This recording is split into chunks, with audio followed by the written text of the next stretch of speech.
गैलू खिसियाई कहबू त बेनिया डोला दे हम हवे सुहाग रात गैलू खिसियाई कहबू त बेनिया डोला दे हम आज भर माजा मारे दे रनिया काल्हे कूलर लगावा दे हम आज भर माजा मारे दे रनिया एसी कूलर लगावा दे हम हवे सुहाग रात गैलू खिसियाई कहबू त बेनिया डोला दे हम हवे सुहाग रात गैलू खिसियाई कहबू त बेनिया डोला दे हम आज भरे माजा हमारे देसुगिया काल्हे कूलर लगावा दे हम आज भरे माजा हमारे देसुगिया एसी कूलर लगावा दे हम।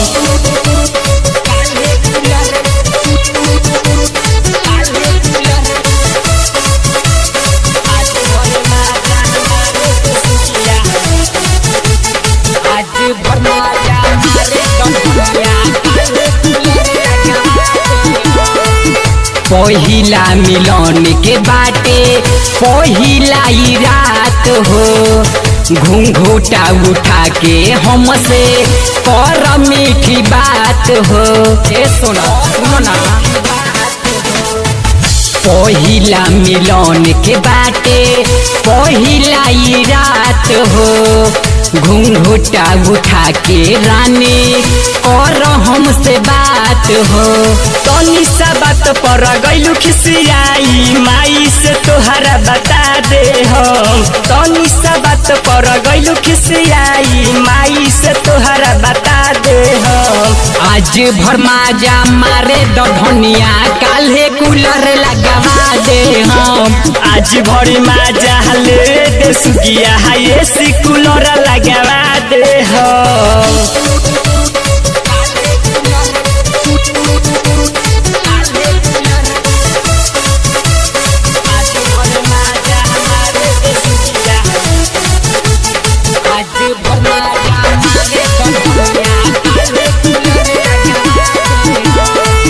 राइटर नीरज के तू मानिल ना बात हो आज भर रनिया तू काटिल ना रात हो सनी सलीम के तू मानिल ना बात हो आज भर धनिया तू कल बारादास हो नौलेस निराल के बुझ परेशानी डाली के पानी ठंडा दे हम राजू राजधानी के बुझ परेशानी डाली के पानी ठंडा दे हम आज भर माजा मारे धनिया काल्हे कूलर लगावा दे हम आज भरी माजा ले दे सुगिया एसी कूलर लगावा दे हम। Shiva recording studio सिलहौड़ी।